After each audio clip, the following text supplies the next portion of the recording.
regarde tellement les vidéos face cam, je suis choquée. Salut les filles, salut les garçons, salut les entre deux. J'espère que vous allez tous et toutes très bien.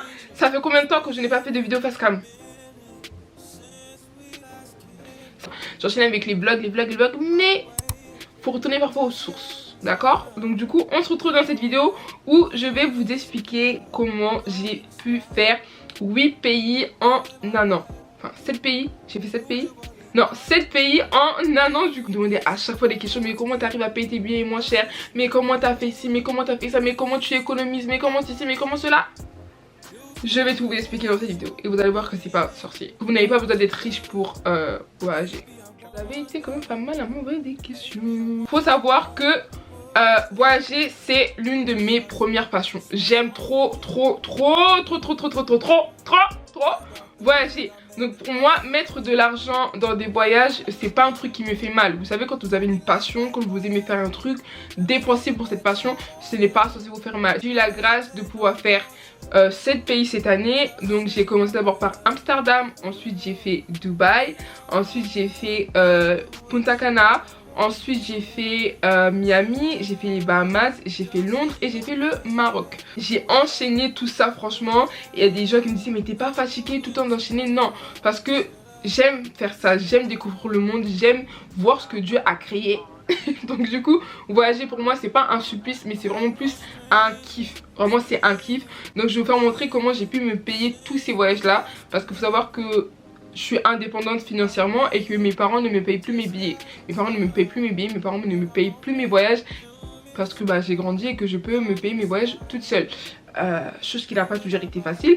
Et avant c'était un peu frustrant parce que je voulais faire un truc mais j'avais pas les moyens. Cette année j'ai profité, sachant qu'en plus j'étais en année de césure. Donc j'avais pas école, j'avais rien. On voyage, t'as rien à faire, tu voyages. Combien de mois faut-il pour bien organiser un voyage? Très bonne question.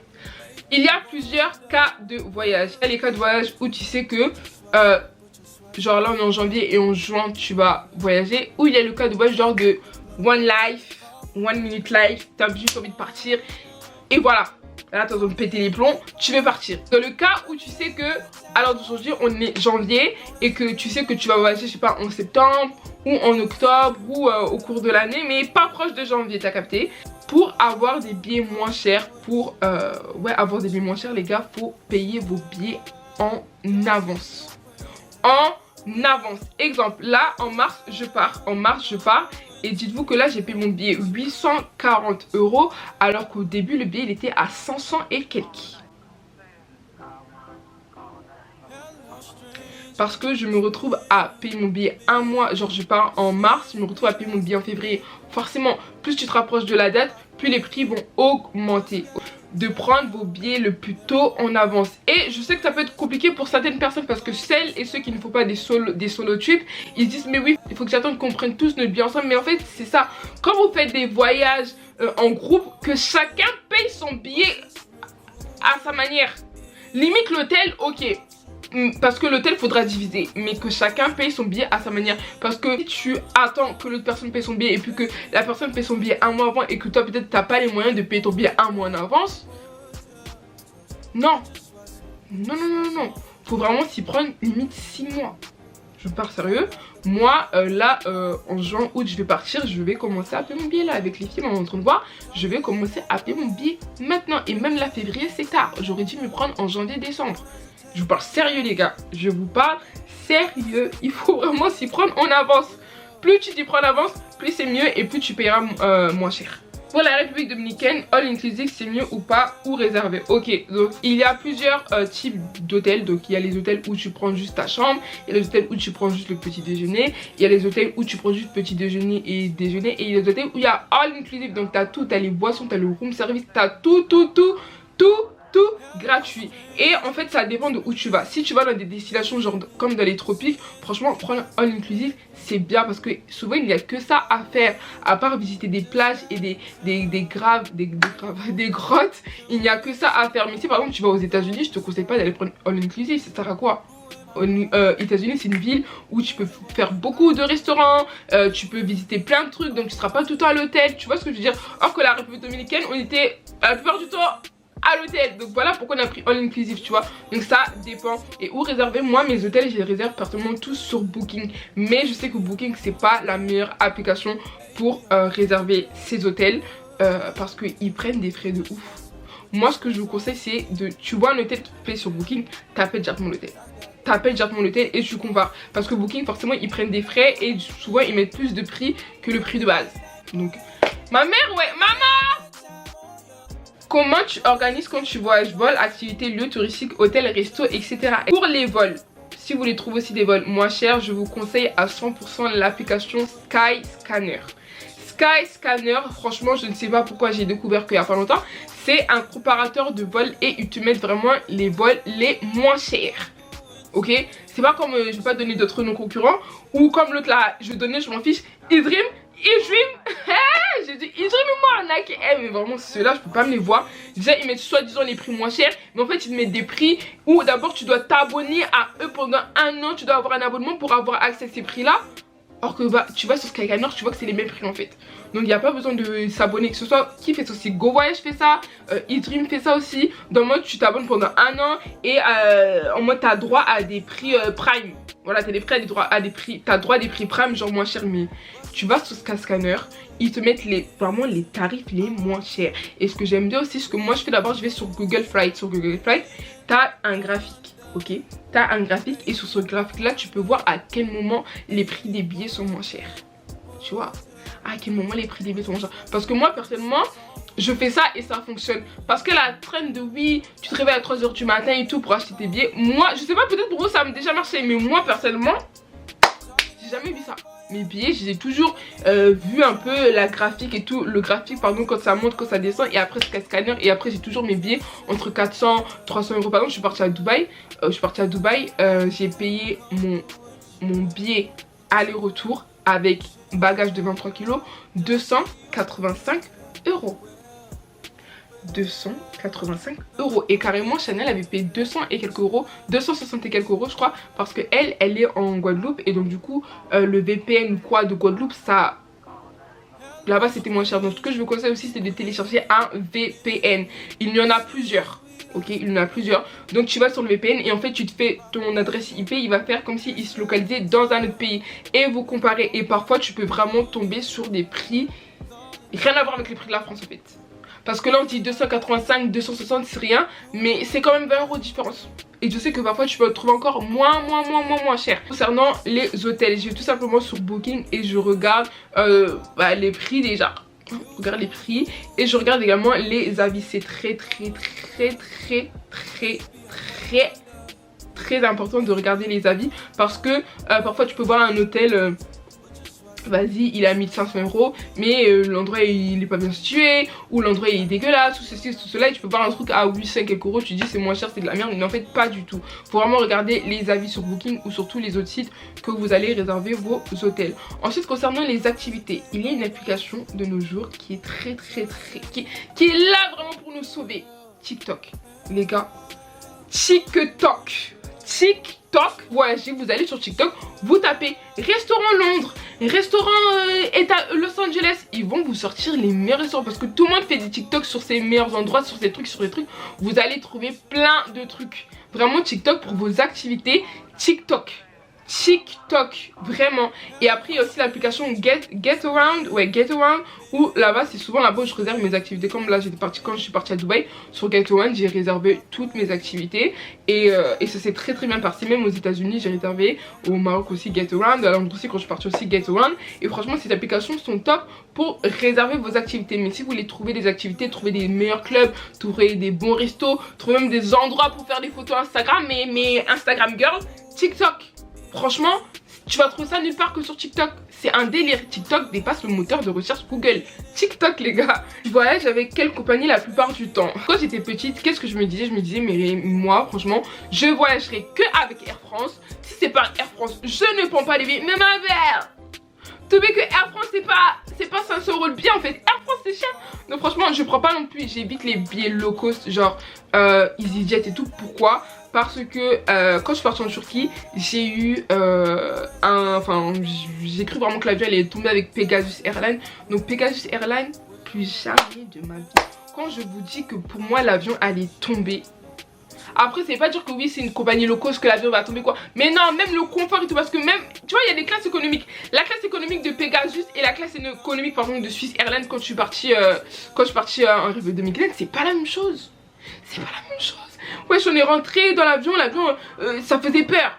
Les sièges étaient déchirés, même pas présentables, rien. Non, ça vraiment non, je peux plus.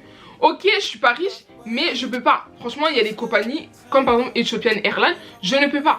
Si je vais au Congo, quitte à mettre 1000 € dans le billet, je prends Air France. S'il y a que ça, je prends Air France. Je peux pas même prendre Turkish Airlines que prendre par exemple Ethiopian. Moi, c'est des trucs qui me font peur. Je vous parle sérieux. Moi, j'aime trop voyager, mais l'avion me fait peur aussi. Donc je mets ma vie en jeu. Je peux pas me permettre de prendre des compagnies. Pegasus, j'ai pris ça une fois. J'ai payé le billet 70 €, oui, mais non en fait. Ma vie ne vaut pas 70 €. Moi, ce que je prends, c'est les compagnies nationales. Genre, bah, vraiment Air France, Swiss Airlines, Bruxelles Airlines, United Airlines, British. Genre, vraiment les compagnies vraiment nationales, tu vois. Air France, c'est à la France. British, c'est au Royaume-Uni. Swiss Airlines, c'est à la Suisse, tu vois. Pas, j'évite vraiment les trucs un peu low cost, tu vois. Genre, vraiment, j'évite. Parce que... Voilà quoi. Après Air France c'est déjà tombé, tu vois. Swiss Airlines aussi je pense c'est déjà tombé. Mais je préfère ça. Je préfère être à l'aise dans mon esprit que avoir tu rentres déjà dans l'avion on dirait ça fait peur. Non je peux pas. Pour les activités en vacances je privilégie l'espèce ou la carte bleue. Franchement la plupart du temps je suis en carte bleue. J'ai la carte, si vous avez l'occasion faites une carte N26. N26 franchement je suis à l'aise. Pas de frais. Par contre il y a des frais quand tu retires. Je sais qu'en Turquie j'avais des frais. Mais quand tu payes genre à la carte bleue, pas de frais. Pas de frais. Genre vraiment N26, ma carte de voyage. C'est ma deuxième carte. Ma carte de voyage. Je vais en voyage, je mets mon argent sur N26. Vraiment. Genre N26 et Revolut également. Mais je privilégie plus la carte bleue. Mais après il faut toujours avoir un peu d'espèces parce qu'on ne sait jamais ce qui peut nous arriver. Et il y a certains pays qui la plupart du temps tu dois payer en espèces. Fais comment pour passer tous les jours comme tu es allé, pour voyager tous les jours comme tu es à l'école et à la fois au travail. Quand tu es au travail, en attendant, tu peux facilement poser tes vacances. Tu as droit à 5 semaines de vacances, donc tu poses. Après moi, ce que je fais, c'est que comme la plupart du temps, je sais qu'on a cours en Zoom, je pars en vacances pendant mes semaines d'école. Pendant mes semaines d'école, c'est pas bien, mais je fais ça en fait parce que moi, franchement, je vous promets, hein, rester longtemps à la maison, je peux pas. Il faut que je bouge, sinon mon corps il est pas bien. Donc du coup, c'est ce que je fais. Quel est à peu près le budget à prévoir pour exemple aller à Dubaï? Je vais répondre à cette question, mais plus sur le principe de comment tu prévois tes budgets selon les différentes destinations que tu pars. Chose qui est totalement normale parce que l'argent de poche que j'ai dépensé en Turquie, c'est pas l'argent de poche que je vais dépenser aux États-Unis ou à Dubaï. Vraiment, il n'y a rien à voir. Encore une fois, il faut regarder, comparer les prix des activités, comparer le niveau de vie. Donc le niveau de vie, tu as juste à taper niveau de vie en Turquie, niveau de vie aux États-Unis. D'accord? Donc par exemple, quand je suis partie en Turquie, j'ai dépensé 500 €, même encore moins, je crois que j'ai dépensé 304 € d'argent de poche pour 2 semaines. Et quand je suis partie aux États-Unis, j'ai presque dépensé 2K facile pour 2 semaines également. Vous voyez, ça n'a rien à voir parce que le niveau de vie n'est pas la même chose. Miami, c'est 10 fois plus cher. 10 fois plus cher que la Turquie, tu vois. Si juste tu tapes sur internet niveau de vie et tu regardes encore une fois le prix des activités. Si tu vois que le prix des activités ça tourne entre 20 et 15 €, tu sais que tu vas pas ramener énormément d'argent de poche. Alors que aussi tu vois que ça tourne entre 100 150 € ou encore une fois au Bahamas 400 €. Parce que oui, au Bahamas 400 balles. On a payé je crois avec groupe 250 € pour aller voir des cochons et aller se plonger dans la mer dans les Caraïbes. 250 balles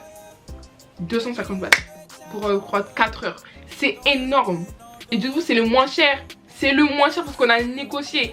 Il faut pas hésiter à négocier par contre. Quand vous allez dans les pays comme la Turquie, les tropiques ou quoi, négocier. Les Bahamas ou quoi, négocier hein, franchement négocier. Même Dubaï vous pouvez négocier pour vous dire. Comment tu choisis tes destinations? Au passage t'es trouvé, merci. Comment je choisis mes destinations? Très très bonne question. Ça dépend de mon mood. Par exemple si je suis dans un mood où j'ai vraiment envie de faire la fête et tout pendant les vacances etc, je sais qu'il faut que je parte à Miami, je sais qu'il faut que je parte à Doudou, genre je sais qu'il y a à Dubaï, voilà. Mais si je suis dans un mood vraiment où j'ai envie de me pisse et tout, je sais qu'il faut que je parte côté des tropiques et pas côté trop de la ville, tu vois. Franchement ça dépend vraiment de mon mood.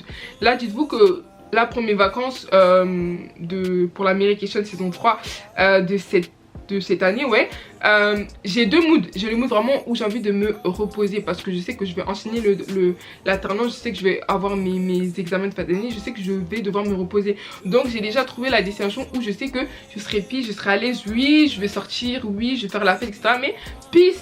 Et j'ai aussi trouvé l'autre endroit où je vais faire la fête. Donc j'aime bien avoir le mois de juillet deux moods différents, tu vois. Deux moods différents, deux moods bien peace. Soit d'abord tu t'es peace et tu fais la fête, soit le contraire. Donc franchement ça dépend. Et si t'as pas vraiment d'idée de destination, TikTok. Meilleures destinations, quelles sont les meilleures destinations pour partir en 2023? Quelles sont les meilleures destinations pas chères pour le mois de mars? Quelles sont les destinations à partir pendant l'été 2023? Genre franchement je vous promets, TikTok tu trouves tout hein. TikTok tu trouves tout. Comment tu arrives à économiser parce que c'est vraiment pas facile et je te comprends totalement. Les vacances je les fais par rapport à l'argent que je perçois. Donc moi ce que je fais, faut pas se comparer facilement à moi, à dire waouh, elle a fait autant de pays, elle est riche. Je ne suis pas riche les gars, je me restreins énormément. Il y a des choses, il y a des sacs, il y a des vêtements, je peux pas acheter, je me dis ah non mais Reddit, t'as tes vacances à payer, t'as un billet à payer, tu peux pas te permettre de faire certaines choses, de mettre de côté. Et je vous promets que vous dites que oui mais non j'arriverai pas, même si c'est que 20 € par mois. Tu mets 20 € par mois parce que faut pas oublier que plus ça fait plus, ça fait pas moins, tu vois ce que je veux dire. Et ces personnes, je sais que vous avez des charges, vous avez des loyers à payer. Moi pour l'instant je vis chez mes parents, j'ai pas de loyer à payer, que vous réussissiez à vous faire un budget. Moi c'est ce que je faisais, là j'ai un peu arrêté, je vais pas mentir, mais il faut que je reprenne. Tu te fais un tableau Excel, ou si tu n'arrives pas à faire le tableau Excel, tu fais un tableau sur Word, tu fais budget, argent rentrant, argent sortant. Argent rentrant, argent sortant, argent dans les activités et argent mettre de genre de côté, ok, tes côtés, ouais, de côté. Donc moi dites-vous que moi là par exemple je sais que en juillet août je pars, j'ai déjà mis de côté. C'est à dire que même si tu ne sais pas où tu pars, tu sais dans ta tête déjà que tu voyages, tu mets de côté, même si c'est que 20 €, ok, même si c'est que 20 € tu mets de côté et tu vois si tu peux tu compares déjà, tu commences à voir déjà un peu les prix. Tu dis bon ok, le billet il est à 400 €, ok, par mois je vais essayer de mettre 50 € par mois. Par mois je vais essayer 50 € par mois. Et si tu vois qu'un mois tu touches plus, tu rajoutes un peu plus, 100 €, etc. Mais il faut aussi prendre genre, tu sais que tu vas voyager genre en 2023, genre tu sais que tu vas voyager genre en juin juillet 2023. Tu commences pas à économiser en janvier puisque c'est en janvier que tu dois acheter ton billet. Donc tu commences déjà l'année 2022. T'as compris? Donc l'année dernière, tu économises pour l'année suivante. Je sais pas si vous comprenez ce que je veux dire. Comme ça au moins vous savez que ok, Merication 2022, je l'ai préparé déjà, j'ai préparé en 2021. En 2021 j'ai commencé à préparer parce que je savais que 2022 en fait je voyage.